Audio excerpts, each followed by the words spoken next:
Okay, today I'm just going to read a couple of the main articles in this week 7 of the Social Studies Weekly. The title of this one is The Old and the New World. You'll see that up there at the top right corner. So I'm just going to read the front article and probably the main article in the middle. I feel like these are the two that might go along with our learning targets for social studies. The 3 L's of power, dividing the new world. Where are we, Elena? We're in North Carolina, Jackson. My camera snapped us into the year 1543. It's so empty, though. I thought settlers came to America after the explorers. Yes, Elena, but they're not here yet.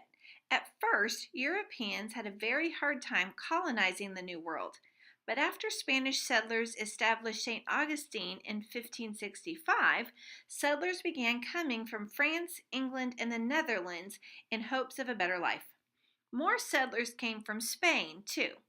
They were all looking forward to having fertile land, which is land good enough for farming, raw materials for building, plenty of food, and most of all, gold.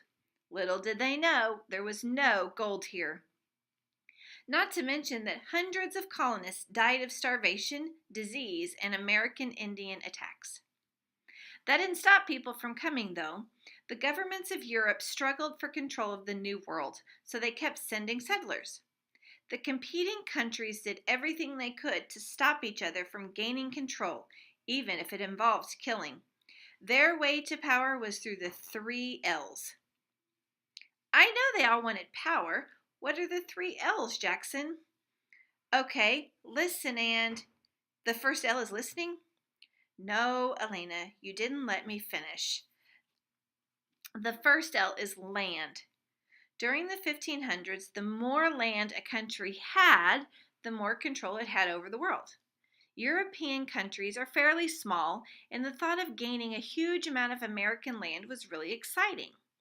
But they didn't even know about the whole continent, Jackson. Back then, map keepers thought North America was only about 1/3 of the size it really is. True, but even that would have been way bigger than any of those countries. The second L is labor, is the people who work. The more workers you have, the more money you can make. And more money equals more power. European countries thought that they could easily come to America and convince the American Indians to work for them. Boy, were they wrong. To make sure there'd be enough labor in the New World, some Europeans brought African slaves with them. Some people even traded or bought the slaves for each other. What a horrible way to find help. I can't believe someone would actually buy a person. That's so wrong. I agree. Thank goodness for Abraham Lincoln. Too bad it took 300 years to abolish slavery. Now we have the third, loot. We all know what that is. Just open your wallet. You won't get any loot from me. My wallet only has pictures in it. Oh well, go on, Jackson. The Europeans were sure the New World contained unbelievable riches they could either claim or steal from the native people. If the governments had more loot, they would be able to turn some of their enemies into allies or friends. If they also had more land and labor, they would even have more power. The thought of gaining power through the 3 L's was enough to keep kings and queens hopeful. They continued to send ships, crews, soldiers, and settlers to the New World. As you can see, though, they weren't successful in 1543. So what did all these settlers do once they were here? These power-grabbing trips weren't exactly vacations. You're right, Elena. The settlers were busy setting up trade routes like the ones going west to India. They also made maps. Cartographers had tons of new places to measure and name. It would be so cool to name stuff on a map. Yeah, but mapping a new land is a lot of work, too. The settlers also started trying to get to know American Indians. They learned about their culture and tried to figure out how big a threat they were. They also worked on converting the Indians to Christianity. Yes, they must have been pretty busy. The fighting among Europeans in the New World ruined some of the earliest attempts to gain power here. They just couldn't decide who should have what. We could have shown them how to divide everything up. You know, one village for you, one for me, one body of water for you. I think that only works in board games, Elena. Go ahead and turn into the inside of your magazine, and we're going to read The Old World Meets the New World. Keeping in mind, we're talking about the Old World is Europe and all its countries over there, and the New World is what will later become the United States. So, the Columbian Exchange. Imagine a juicy hamburger with fries. It's one of the most popular meals around, right? Before the 1500s, it was an impossible combo. Was it because fast food hadn't been invented yet? Partly, but it was mostly because Americans had never seen a cow, and most Europeans had never laid eyes on a potato. Why? Christopher Columbus was actually responsible for bringing the first cattle to the Americas. It happened on his second voyage in 1493. Who would have thought that Columbus's cows and American potatoes would later be a perfect pair? We should call it the Columbus meal, not the combo meal. You probably didn't know that Columbus started an agricultural or farming revolution. Unfortunately, food products were not the only thing countries in the Old and the New World exchanged. They also spread diseases that killed many people. The transfer of foods, goods, and diseases between the two worlds was very important. It's known as the Columbian Exchange. Let's look at how life changed for both the American Indians and the Old World because of it. So keep in mind, boys and girls, some of the stuff from Europe that we brought over to the America was stuff they'd never seen, and then when they got here, they saw things they'd never seen. So staples. Nope, we're not talking about the metal pieces that hold your papers together. We're talking about the foods we use all the time. Europeans came to America searching for gold, but they found yellow corn instead. Corn was a very useful crop for early settlers. It was easy to grow, animals could eat it, and it survives where wheat and rice cannot. American Indians taught Europeans about corn's many benefits. Over in Europe, it took a while for potatoes to catch on, but they eventually became important too. Potatoes saved many people in Great Britain from starving to death. In exchange for corn and potatoes, which is what we were sending to Europe, Europeans bought wheat, rye, barley, and oats to the New World. These grains helped add many foods to the American diet. Because of grains, people nicknamed the United States the breadbasket of the world.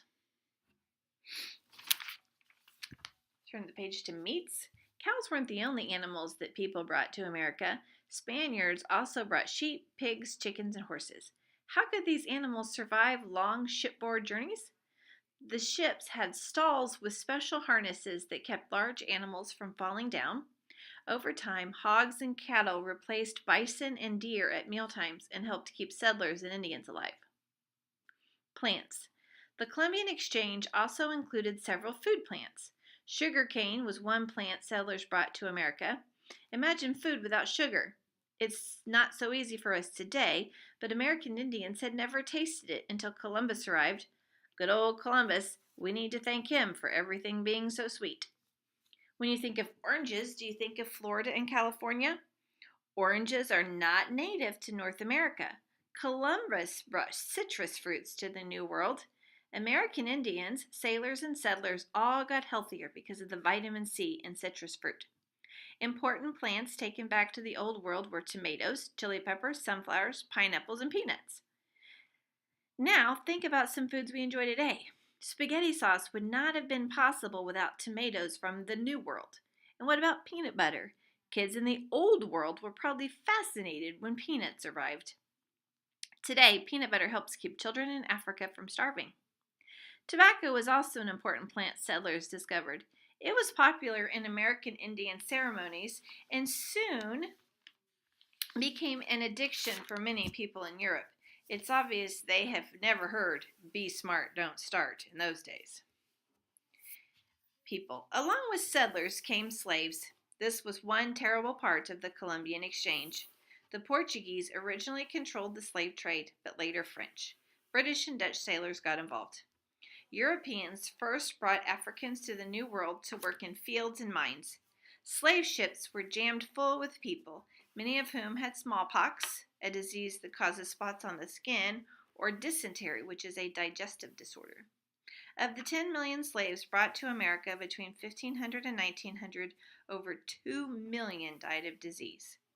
Disease also killed thousands of American Indians because they had no immunity or resistance to the unknown germs. While many Europeans came to the New World, only a few American Indians went to the Old World. Why do you think this was true? It was mainly because the Europeans had ships and the American Indians did not. Without transportation, you can't travel. The few American Indians that did go to Europe in the 1500s were unique and drew curious crowds. Some Europeans used them as slaves there. So their beliefs. Europeans took American Indians' knowledge of astronomy back to the Old World. People considered some of those ideas suspicious or just plain wrong. Another thing that many Europeans didn't understand was the American Indians' religions. American Indians believed in many gods. Europeans wanted to convert them to Christianity and often succeeded. Technology. After new animals were brought to America, people had a new way of doing work. They used horses, cattle, oxen to plow fields, pull wagons, and transport people. Over time, American Indians developed a special connection with horses. Textiles or cloth makers from the Old World showed Indians how to spin wool, dye cloth, and weave. By the late 1500s, dozens of textile workshops employed American Indians, especially in Mexico. Europeans introduced ways to use wheels on carts for making the pottery and to move water. Before the Columbian Exchange, American Indians thought wheels were mainly toys. The Columbian Exchange affected the world both positively and negatively. It will always be a significant part of world history. The Columbian Exchange helped bring people of the world together through the trades of foods, technology, people, and beliefs.